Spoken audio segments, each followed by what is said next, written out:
सबसे पहले British library में मौजूद ये पेंटिंग देखिए। इस पेंटिंग में अगस्त 1765 का एक मंजर है। युवा मुगल सम्राट Shah Alam east India company के गवर्नर जनरल रॉबर्ट क्लाइव के साथ एक समझौते पर दस्तखत कर रहे हैं। इसके बाद बंगाल, बिहार और ओडिशा के रेवेन्यू पर मुगलों की जगह ईस्ट इंडिया कंपनी का अधिकार हो गया। यही वो पल था जब कंपनी ने कपड़ों, मसालों के कारोबार से आगे कुछ ऐसा करना शुरू किया जो पहले कभी नहीं हुआ था। अगले कुछ सालों में कंपनी के 250 क्लर्कों ने 20,000 भारतीय सैनिकों के साथ मिलकर पूरे बंगाल की हुकूमत अपने हाथों में ले ली।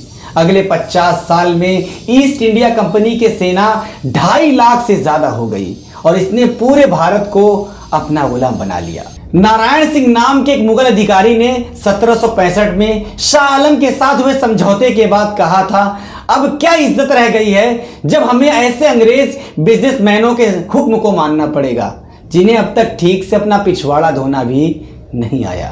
अक्सर हम कहते हैं कि ब्रिटिश सरकार ने भारत को गुलाम बनाया, लेकिन सच्चाई यह है कि कुछ घुमंतू बिजनेसमैन की एक प्राइवेट कंपनी ने भारत को गुलाम बनाया था। आज़ादी पर चल रहे सीरीज के चौथे और आखिरी पार्ट में इसी ईस्ट इंडिया कंपनी की कहानी आपको दिखाएंगे। आप वीडियो को लाइक और चैनल को सब्सक्राइब कर दीजिए। फेसबुक पर देख रहे हैं तो फॉलो कर लीजिए। तो चलिए शुरू करते हैं। रेंगते ब्रिटेन में पैदा हुई एक प्राइवेट कंपनी। 1600 ईस्वी के उस सिनेरियो पर गौर कीजिए। भारत में मुगल बादशाह अकबर का शासन था। दुनिया के कुल पैदावार का 25% अकेले यहीं तैयार होता था। देश आर्थिक रूप से इतना खुशहाल था कि दूर दराज की दुनिया से लोग भारत देखने आते थे। ठीक उसी वक्त ब्रिटेन में महारानी एलिजाबेथ फर्स्ट की हुकूमत थी। देश गृह युद्ध से उबर रहा था। अर्थव्यवस्था खेती पर निर्भर थी। दुनिया के कुल पैदावार का सिर्फ 3% ब्रिटेन में होता था। ब्रिटेन के घुमंतू बिजनेसमैन मौके की तलाश में दूर देशों का सफर करते रहते थे। ऐसे ही एक बिजनेसमैन राल्फ फिच ने भारत का सफर किया। उनसे मिली जानकारी के आधार पर सर जेम्स लैंकेस्टर ने ब्रिटेन के 200 रसूखदार बिजनेसमैनों को एकजुट किया और 31 दिसंबर 1600 को एक नई कंपनी की नींव डाली, जिसका नाम पड़ा ईस्ट इंडिया कंपनी। इस कंपनी को ब्रिटेन की महारानी से पूर्व एशिया में बिजनेस करने का एक अधिकार मिल गया। इधर भारत में 1605 ईस्वी में मुगल बादशाह अकबर की मौत हो गई, जिसके बाद उनके बेटे जहांगीर ने सत्ता संभाली। 1608 ईस्वी में ईस्ट इंडिया कंपनी के कैप्टन विलियम हॉकिंस ने पहली बार भारत के सूरत बंदरगाह पर कदम रखा। विलियम हॉकिंस ने जल्द ही समझ लिया कि मुगलों की विशाल सेना से लड़कर कुछ हासिल नहीं होगा। वो 1609 में मुगल राजधानी आगरा पहुंचा और बिजनेस करने की इजाजत मांगी। गुजरात में पुर्तगाली पहले से ही मुगल बादशाह के अंडर में बिजनेस कर रहे थे। पुर्तगालियों के विरोध की वजह से ईस्ट इंडिया कंपनी को शुरुआत में बिजनेस करने की इजाजत नहीं मिली, जिसके बाद कंपनी ने 1615 ईस्वी में थॉमस रो को अपने एम्बेसडर के रूप में 600 पाउंड सालाना की तनख्वाह पर रखकर बिजनेस बढ़ाने का जिम्मा सौंपा था। थॉमस रो ने जहांगीर को कीमती तोहफों और अपनी बातचीत से अट्रैक्ट कर लिया। इसके बाद कंपनी का कारोबार और भारत में ब्रिटिश फौज लाने का रास्ता साफ हुआ। शुरुआत में कंपनी चांदी के बदले भारत से चाय, मसाले, रेशम, कपास, गुड़ का शीरा, कपड़ा और खनिज ले जाती थी। उसे विदेशों में बेचकर बड़ा मुनाफा कमाती थी। खास तौर पर ढाका के मलमल की ब्रिटेन में बड़ी मांग थी। करीब 5 दशक तक ऐसा चलता रहा। भारत में ईस्ट इंडिया कंपनी के प्रतिद्वंदी पुर्तगाली और फ्रांसीसी थे। इनसे मुकाबला करने के लिए 1670 ईस्वी में ब्रिटिश सम्राट चार्ल्स सेकेंड ने ईस्ट इंडिया कंपनी को विदेश में जंग लड़ने और कब्जा करने का अधिकार दे दिया। ये एक अहम फैसला साबित हुआ। कंपनी ने अपने प्रतिद्वंदियों को हराकर कई क्षेत्रों में कब्जा जमाना शुरू किया। 1686 में तो ब्रिटेन से सेना बुलाकर वो मुगलों से भी भिड़ गए। हालांकि इसमें कंपनी की बुरी तरह हार हुई। औरंगजेब ने ईस्ट इंडिया कंपनी के तमाम फैक्ट्रीज, आउटलेट्स की घेराबंदी करवा दी। ब्रिटिश सरकार ने अपने अधिकारियों को भेजकर औरंगजेब से माफी मांगी। इसके बाद वापस उन्हें बिजनेस करने की इजाजत मिल सकी। 1707 ईस्वी में औरंगजेब की मौत के बाद सभी नवाब अपनी अपनी ताकत दिखाने लगे। ईस्ट इंडिया कंपनी एक नवाब के खिलाफ दूसरे नवाब की मदद करने लगी और अपनी ताकत बढ़ाती रही। बंगाल के नवाब सिराजुद्दौला ईस्ट इंडिया कंपनी के सैनिक बढ़ाने से खफा थे। 23 जून 1757 प्लासी में रॉबर्ट क्लाइव की अगुवाई में ईस्ट इंडिया कंपनी और सिराजुद्दौला के बीच जंग हुई। ईस्ट इंडिया कंपनी ने नवाब की सेना के सेनापति मीर जाफर को अपने साथ मिला लिया, जिसे नवाब बनने की चाहत थी। मीर जाफर को बंगाल की गद्दी मिली, लेकिन उसकी आर्थिक कमान अंग्रेजों के हाथ में थी। मीर जाफर ने कंपनी से पीछा छुड़ाने के लिए डच सेना की मदद ली, लेकिन हार गया। इसके बाद बंगाल प्रांत के टैक्स कलेक्शन की कमान ईस्ट इंडिया कंपनी के हाथों में आ गई। तब बंगाल में आज का पश्चिम बंगाल, बिहार, उड़ीसा शामिल थे।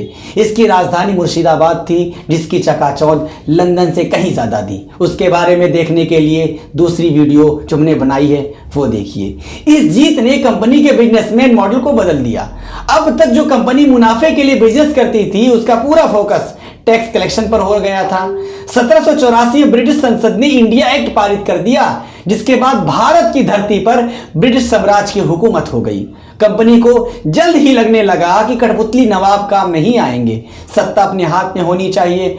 तब 1765 में मीर जाफर की मौत के बाद कंपनी ने रियासत अपने हाथ में ले ली। मुगल सम्राट ने कंपनी को बंगाल का दीवान बना दिया, यानी कंपनी बहादुर वजूद में आया। अंग्रेजों के सामने दो बड़ी चुनौतियां तब भी थी।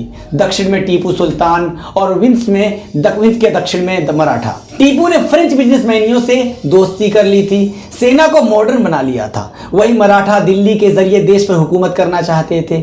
ईस्ट इंडिया कंपनी ने टीपू और उनके पिता हैदर अली से 4 जंगें लड़ी, लेकिन 1799 में टीपू श्रीरंगपट्टनम की जंग में मारे गए। इसी तरह पानीपत की तीसरी लड़ाई में हार के बाद मराठा साम्राज्य टुकड़ों में बंट गया।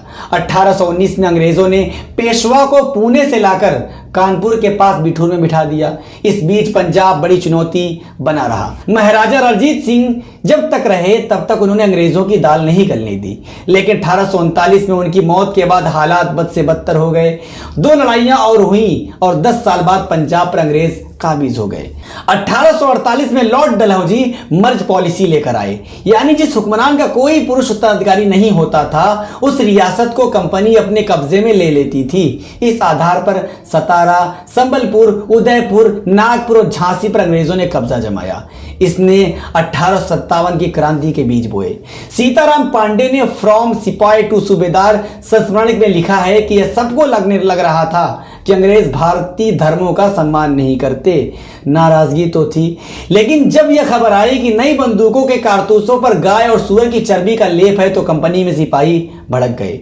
1857 में मेरठ में सिपाही बगावत के चलते मंगल पांडे को फांसी पर चढ़ाया गया। वहां से उठी चिंगारी ने झांसी, अवध, दिल्ली, बिहार में क्रांति को हवा दी। रानी लक्ष्मीबाई, बहादुर शाह जफर, नाना साहब ने मिलकर एक साथ बगावत कर दी। 19वीं सदी की शुरुआत में ही ईस्ट इंडिया कंपनी की मोनोपोली पर ब्रिटेन ने ही तमाम सवाल उठ रहे थे। ब्रिटिश संसद ने 1813 में अन्य कंपनियों को भी भारत में बिजनेस करने के रास्ते खोल दिए। 1833 में ब्रिटिश कंपनी से बिजनेस करने का अधिकार छीन लिया गया और उसे एक सरकारी कॉरपोरेशन में बदल दिया गया। 1857 की क्रांति को ईस्ट इंडिया कॉरपोरेशन की नाकामी माना गया। ब्रिटेन की महारानी ने इस कंपनी के सभी अधिकारों को खत्म कर दिया और वो भारत पर सीधा हुकूमत करने लगी। कंपनी की करीब 2.5 लाख की सेना को ब्रिटिश सेना में मिला दिया गया। आखिरकार भारत को करीब 1 सदी तक गुलाम बनाकर रखने वाली ईस्ट इंडिया कंपनी को 1874 में भंग कर दिया गया। इस तरीके से गोरों ने इस मुल्क को गुलाम बना लिया और अब गोरों के मुखबिर धर्म के रास्ते देश को गुलाम बनाने की फिराक में धर्म की अफीम सभी को चटा रहे हैं। वक्त रहते होश नहीं आया, तो जब होश आएगा तब बहुत देर हो चुकी होगी। तब इलेक्शन सिस्टम भी शायद खत्म हो चुका होगा।